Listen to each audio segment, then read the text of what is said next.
तुझा नवरा खूनी आहे, ही सगळी नाटक आहेत त्याची।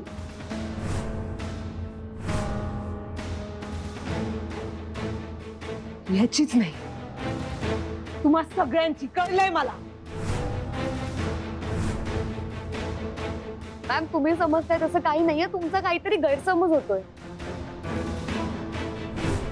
मूर्ख समजतेस मला? पोलिसांसमोर तुझ्या बापाने कबुली दिली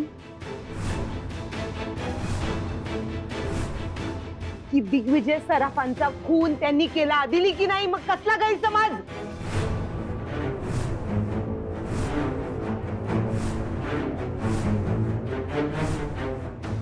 मालकीणबाई आल्या दिवसापासून त्याचं चित्त ठिकाणावर नाही, येण्यासारखं काहीतरी बडबडतोय। नाटक करू नका तुम्ही माझ्यासमोर। हा प्लॅन होता तुमचा, तुम्हा सगळ्यांचा, तुम्ही सगळे सामील होता यात।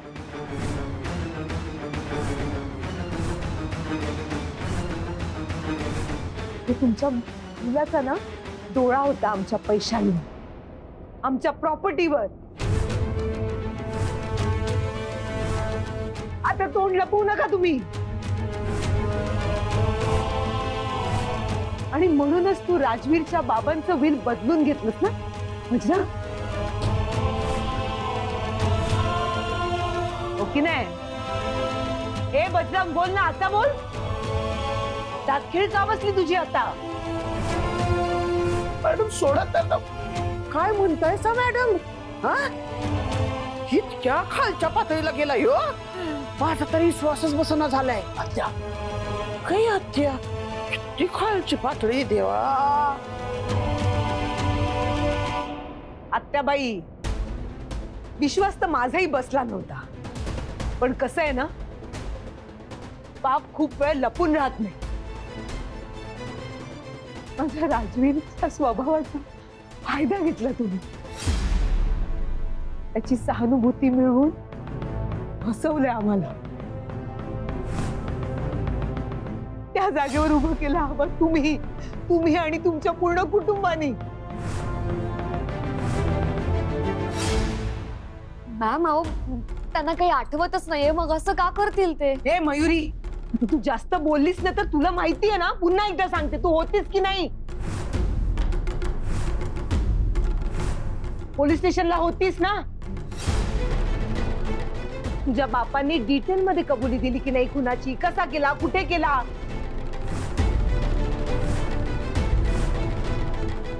अहो काहीतरी गफलत झाली आहे त्यांची मॅडम, त्यांना काही आठवतच नाहीये, ते नाही करणार असं मॅडम। हो म्हणून तर त्याच्यावर उपचार चालू आहेत। तुम्हीच तर म्हणाला ना त्याला डॉक्टरला दाखवा म्हणून। अहो त्याने जी कबुली दिली ना, ती कबुली जाणत्या समोर त्या माणसाची नाही हो। आयुष्यभर त्यानं मालकाचं रक्षण करण्याचा ध्यास घेतला, तो माणूस असा कसा करेल? आबा बस ना, पुरे करा तुमची नाटकं। मला सगळं कळलंय, तुमची नाटकं सगळी कळली आहेत मला। हो आबा, 7 पिढ्यांचे संबंध आहेत सराफांची, इतक्या खालच्या पातळीला उतरला? हो किती केलंय सराफांनी तुमच्यासाठी, पण याद राखा आता मी गप्प बसणार नाही। या यामिनी सराफचा चांगुलपणा पाहिलाय तुम्ही, राग नाही पाहिलाय। परतफेड करायला लावीन तुम्हाला तुमच्या या पापाची।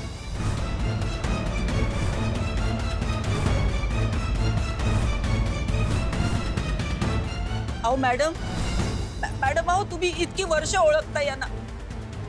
अहो पोलीस स्टेशनला ते काही बोलले असले तरी बॉडीगार्ड म्हणून ते कसे ते तुम्हाला खूप चांगलं माहिती आहे। देवाच्या आधी साहेबांना पुजतात होय, आणि स्वतःच्या मुलाबाळाला आधी पालकांची काळजी घेतली हो यांनी। अहो मालकीणबाई, रागाच्या भरात काहीतरी मोठा गैरसमज करून घेताय तुम्ही। तुम्हाला असं वाटतंय ना पैशासाठी केलंय यांनी हे सगळं? अहो पण मग आमची परिस्थिती बघा ना, हे घर बघा ना, असं असतं का? बस खुंडातून बस। तुम्ही तरी नका ना खोटं बोलूत माझ्यासमोर. तुमच्यासारखे लोक ना असं असं गरीब चेहरा करून राहतात, लोकांच्या नजरेत येऊ नये म्हणून तसे जगतात गरिबांसारखे. हा तुझा नवरा आता 1.5 वर्ष गायब होता. पैसे काय उडवले असतील, तसे फुकट होते ना. माझी खात्री आहे पोलीस याचा आरोप लवकरात लवकर सिद्ध करते. बजरंगला जोवर शिक्षा होत नाही तोवर ही यामिनी सराफ गप्प बसणार नाही.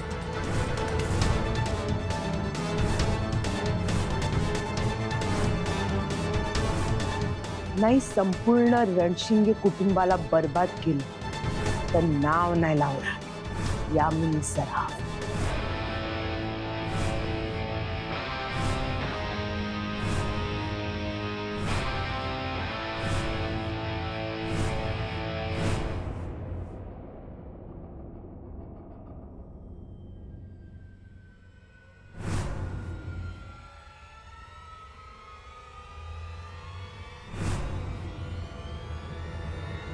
थांबा यामिनी मॅम.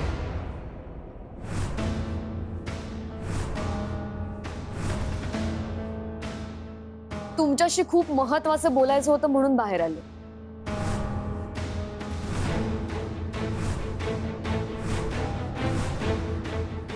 तुम्हाला जे करायचे ते बिनधास्त करा. आता मी पण तेच करेन जे मला खूप आधी करायला हवं होतं.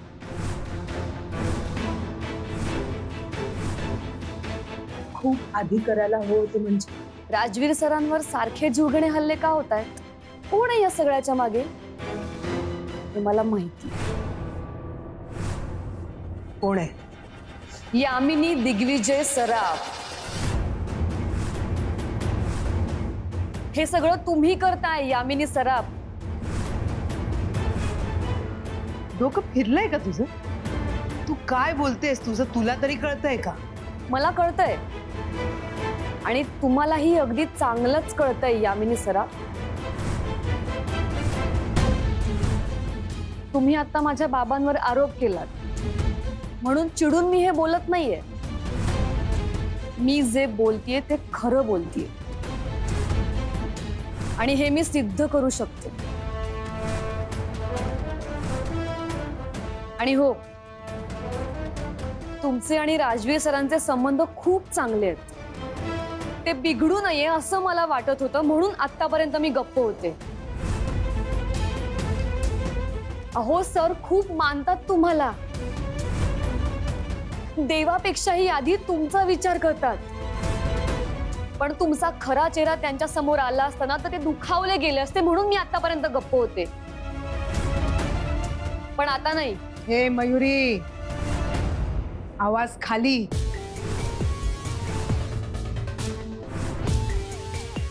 जरा अति बोलतेस असं नाही वाटत तुला? हो, पण मी जे बोलतेय त्यातला प्रत्येक शब्द खरा आहे. हो ना यामिनी सराफ?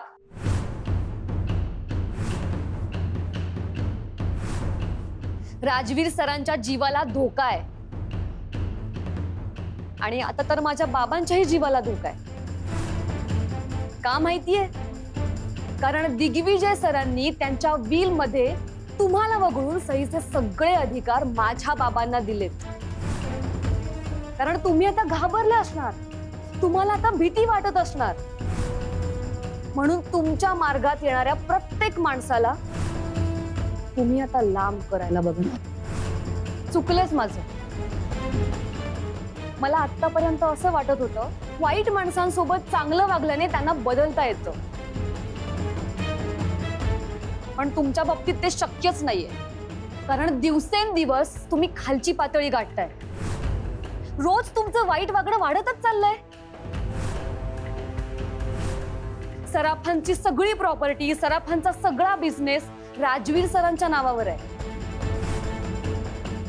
आणि या सगळ्यावर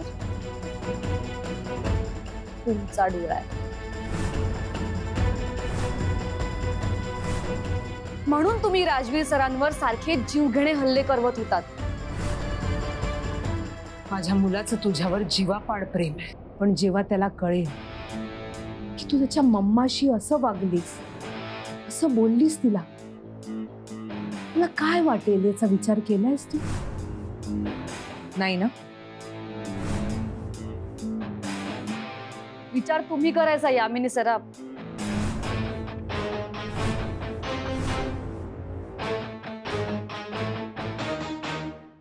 माझा विचार करून झालाय.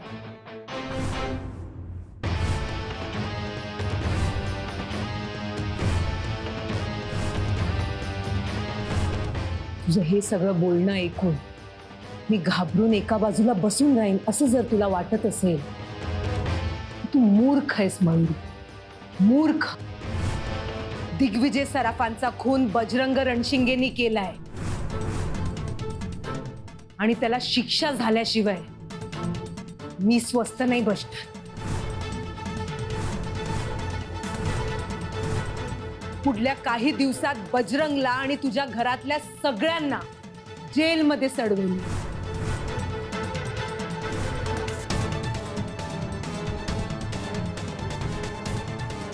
जा, काय करायचे ते कर. चॅलेंज आहे तुला.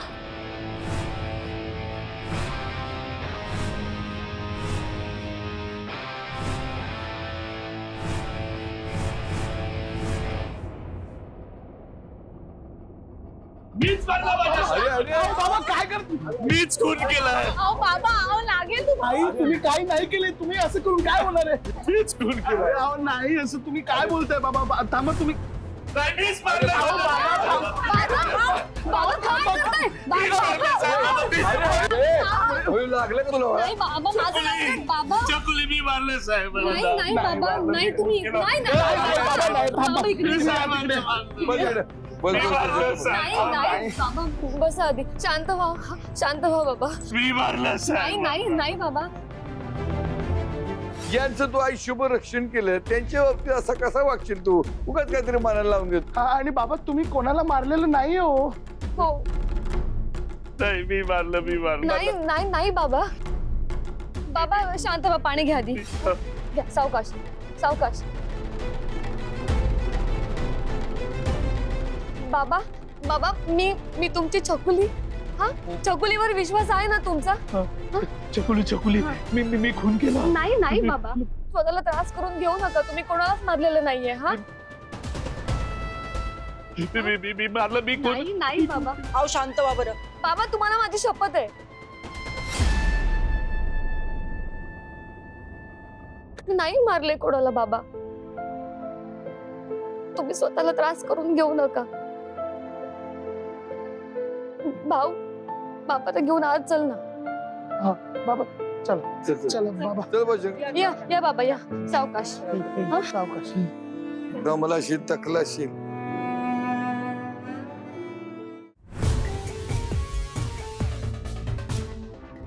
तीड दमडीची ही मयुरी, एवढी हिंमत वाढली हिची. पण हिला माहित नाही ही यामिनी वाघीण आहे. स्वतःच्या नवऱ्याचा खून करून पचवलाय मी. या मयुरीला तर कधीही गायब करू शकते नाही. पण सगळ्यात मोठा प्रॉब्लेम आहे आमचा राजवीर सराफ. तू असताना हिचा काटा नाही काढता येणार तुला यामिनी. पण काही झालं तरी मयुरी आणि रणशिंगे कुटुंबाला मी आता स्वस्थ बसू देणार नाही. संपवून टाकेन त्यांना, संपवून टाकेन.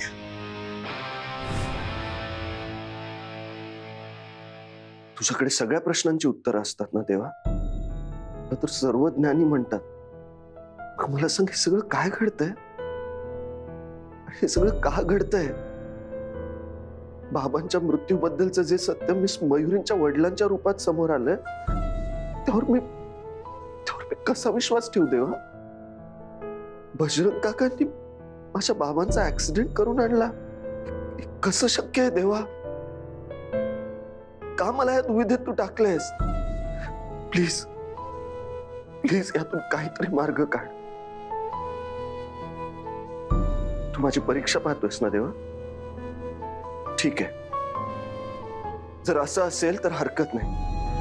तुला हवी तेवढी परीक्षा पहा माझी, पण मी माझ्या कर्तव्यांपासून दूर जाणार नाही.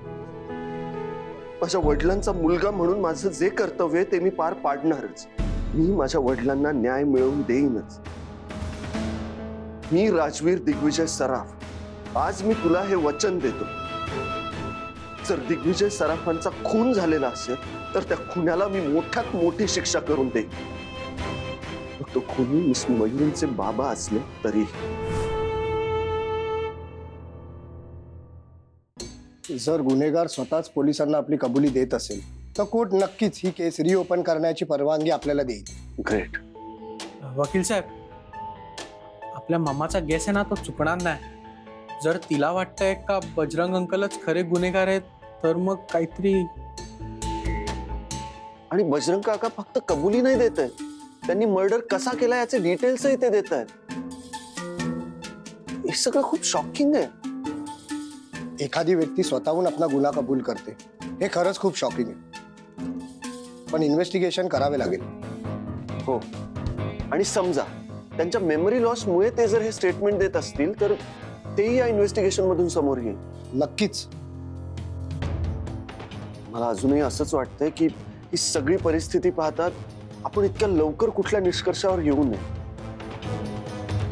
हा ब्रो, आपण तुला नुसतं सांगतोय का मामाला काय वाटतंय ते. मला फक्त बाबांचा मृत्यू कसा झाला हे जाणून घ्यायचंय आता. केस ओपन झाल्यावर तेही लवकरच कळेल. जर बाबांचा मर्डर झाला हे समोर आलं ना तर त्या गुन्हेगाराला मी कधीच माफ करणार नाही. आय मेक शुअर की मोठ्यात मोठी शिक्षा त्याला मिळेल, मग तो कोणीही असला तरीही.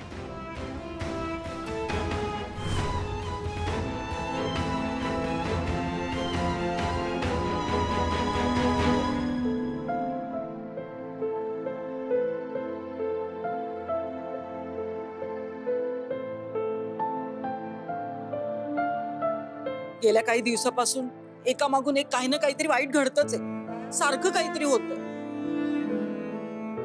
काय करायचं कुंदे, नशिबाचे भोग म्हणायचे आपले, दुसरं काय. अहो पण आपण कोणाचं काय वाईट केलंय म्हणून आपल्यासोबत हे असं घडतंय. आपण कोणाचं काय वाईट केलेलं नाही, तू मनात पण तिचं काय आणू नको. अहो आबा, त्या यामिनी मॅडम इकडे येऊन धमकी देऊन गेले, तुम्ही बघितलं ना. त्यांच्याकडे पैसा आहे, प्रतिष्ठा आहे, नाव आहे, ते काही करू शकतात आपलं. तर ही साधी सुधी बाई नाही. मागच्या वक्ताला नाही का, भाऊच्या वक्ताला ग किती दारात पोलिसांना उभं केलं होतं. अगे भामे, तू तिला धीर द्यायचं सोडून घाबरतोस काय? या आता मी कुठं घाबरवतीये, मी आपलं सांगतीये बाबा. लई डेंजर बाई येती. अरे आपली अब्रू याशीवर टांगली तिने त्या बजरंगाच्या याडेपणामुळे. मला तर कुठं तोंड दाखवायची जागा नाही. ए भामे, तोंडावर तुझा ते. तुम्हालाच बोल दादा, पण हे समजा कोणामुळे झालं. अरे ती बाई साधी आहे म्हणून नुसती धमकी दिली तिने. एखादी असती ना तर तिने काय. आत्या बास, तू यामिनी मॅमची एवढी बाजू का घेतेस ना ते माहितीये मला.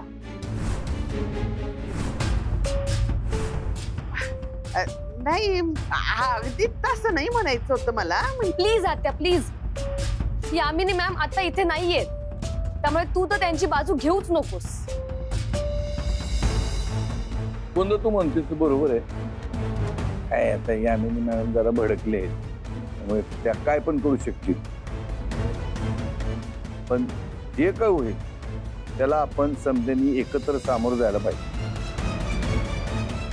अहो आबा, पण ते इकडे येऊन धमकी देऊन गेलेत, बघितलं ना तुम्ही. हा, पण कसं आहे ते कायद्याच्या बाहेर जाऊन काय करू शकत नाहीत. जे कायदे तेच करावं लागेल त्याला. आणि माझा कायद्यावर पूर्ण विश्वास आहे. जो माणूस निर्दोष आहे त्याला कोणी बी फासावर देऊ शकत नाही. हो, आबा बरोबर बोलताय. मयू, मला असं वाटतंय कुठेतरी काहीतरी चुकतंय. त्यामुळे या प्रकरणाच्या मुळापर्यंत जायला पाहिजे आपण. हो आबा, आपण नक्कीच शोधून काढू.